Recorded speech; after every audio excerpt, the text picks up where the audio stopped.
এই সেই মলম রঞ্জন দাস কিন্তু এখন নরম হয়ে গেছে কেন? চলুন একটু শুনি। আমরা জানি না কেন পাকিস্তানের সেনাবাহিনী বা পাকিস্তানের সরকার হঠাৎ করে এর মধ্যে ঢুকে পড়লো। পাকিস্তানের সরকার, পাকিস্তানের সেনাবাহিনী কেন মিসাইল স্ট্রাইক করে আমাদের সাধারণ মানুষকে মারছে বা বেছে বেছে হিন্দুদেরকে মারছে, খ্রিস্টানদেরকে মারছে?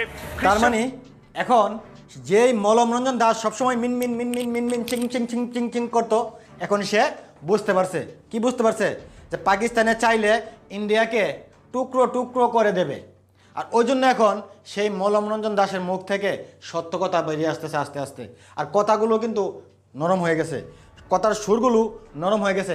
আগের মতো চিলবিল চিলবিল কিংবিং কিংবিং এখন করছে না। কেন? কারণ এখন ময়ূক রঞ্জন দাস এবং ইন্ডিয়ার গদি মিডিয়াগুলো বুঝতে পারছে বেশি তিরিং বিরিং চিরিং কিরিং করলে কি করবে? থাকবে না। কি থাকবে না? ইন্ডিয়া থাকবে না। আর ওই জন্য